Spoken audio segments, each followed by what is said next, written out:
Sejarah sudah berkali-kali membuktikan bahwa bulan Maulid bisa jadi awal kebangkitan atau awal keguncangan besar.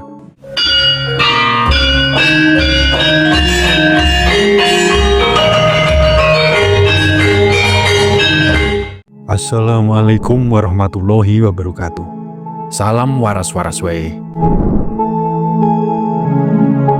Hari ini tanggal 13 Agustus 2025, kita menyaksikan aksi demo besar warga Pati yang menuntut Bupati Sudewo lengser karena kebijakan-kebijakannya yang dianggap tidak pro rakyat. Dan sebentar lagi kita menyambut hari kemerdekaan RI 17 Agustus dan bersiap memasuki bulan Maulid. Orang Jawa yang paham penanggalan tradisional tahu satu hal, bulan itu sering menjadi saksi gejolak besar, baik di politik maupun kehidupan rakyat. Leluhur Jawa sudah menulis dalam kitab-kitab kuno, naliko mulut tiba, bumi nuswantara gonjang ganjing, kahanan negara goyah, lan pimpinan diuji. Artinya, ketika bulan Maulud datang, bumi Nusantara akan berguncang, negara diuji, dan para pemimpin harus membuktikan diri. Pertanyaannya sekarang, apa yang akan terjadi setelah 17 Agustus 2025 dan di bulan Maulud nanti? Dan yang lebih penting, apakah kita sudah menyiapkan diri? Sebelum kita bedah satu persatu, silahkan tulis doa dan harapan kita semua untuk negeri ini di kolom komentar. Dan bagi sedulurku yang muslim, jangan lupa tulis sholawat. Semoga doa-doa kita semua terkabul.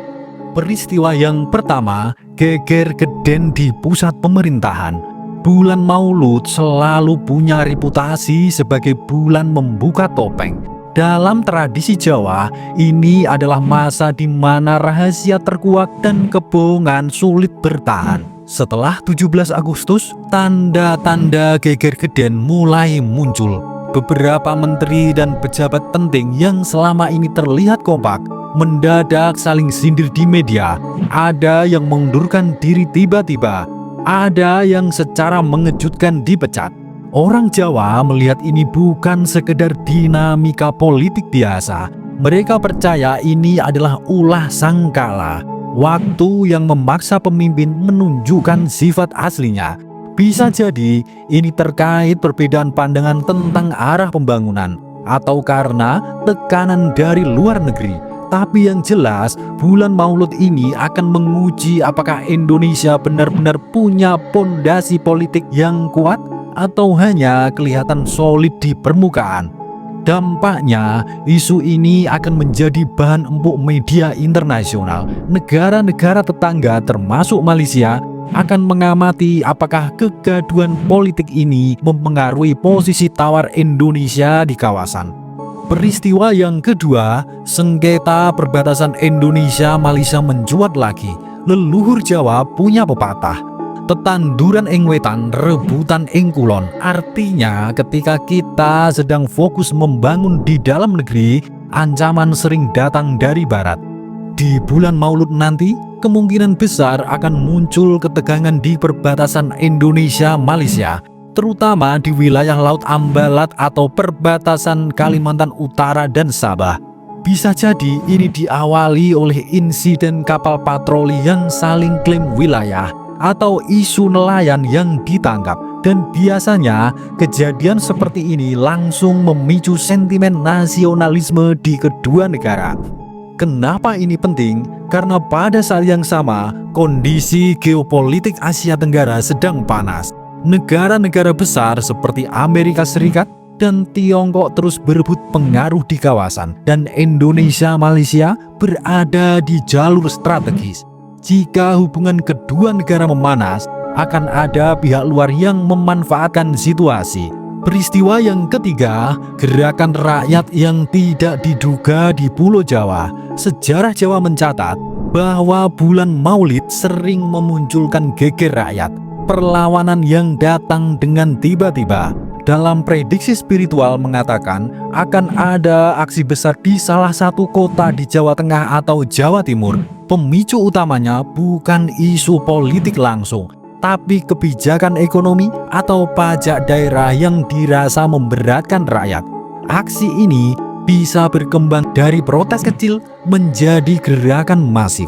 Dengan ribuan orang turun ke jalan, media sosial akan memblow up peristiwa ini, membuatnya viral dalam hitungan jam. Yang menarik, biasanya pemerintah akan mencoba meredam dengan berbagai cara, negosiasi, penundaan kebijakan, atau penangkapan tokoh-tokoh penggerak. Tapi di bulan Maulud, energi rakyat cenderung sulit diredam. Dan kalau pemerintah salah langkah, ini bisa memicu gelombang ketidakpercayaan yang lebih luas. Peristiwa yang keempat, Indonesia mengambil jalur geopolitik yang tidak diduga. Salah satu hal paling mengagetkan yang diprediksi akan terjadi di bulan Maulud adalah perubahan poros politik luar negeri Indonesia. Selama ini, Indonesia dianggap bermain di tengah, tidak terlalu condong ke Amerika, tapi juga tidak memihak penuh ke Tiongkok. Namun di bulan Maulud nanti, kemungkinan besar akan ada keputusan besar yang mengubah persepsi dunia. Bisa berupa penandatanganan perjanjian strategis dengan negara yang selama ini tidak diperkirakan, atau penolakan terhadap tawaran kerjasama dari salah satu kekuatan besar dunia. Efeknya, Malaysia dan beberapa negara ASEAN akan merasa perlu menyesuaikan posisi mereka, karena langkah Indonesia ini berpotensi mengubah peta kekuatan di kawasan. Peristiwa yang kelima, munculnya sosok yang disebut pemimpin baru yang membawa keadilan. Dalam budaya Jawa, Ratu Adil bukan sekedar mitos. Ia adalah simbol pemimpin yang muncul saat negara berada di persimpangan jalan. Seseorang yang membawa harapan baru. Bulan Maulud nanti bisa jadi panggung kemunculan sosok ini. Bukan dalam arti literal menjadi presiden saat itu juga, tapi mulainya pengaruh besar yang menarik perhatian rakyat.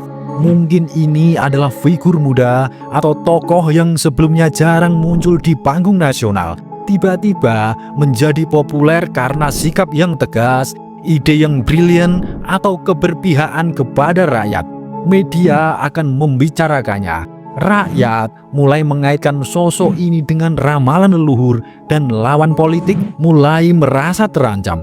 Bahkan dalam skenario tertentu, sosok ini bisa mengubah arah politik nasional menjelang pemilu 2029. 5 peristiwa besar ini harus kita waspadai. Dalam tradisi Jawa, bulan Maulud adalah periode kritis yang sering menjadi titik balik sejarah.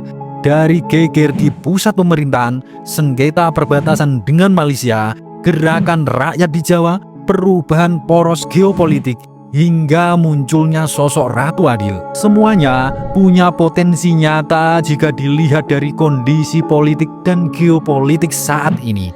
Kuncinya ada pada 2 hal. Yang pertama, kesiapan rakyat untuk tetap berpikir jernih, jangan mudah terprovokasi, tapi juga jangan apatis.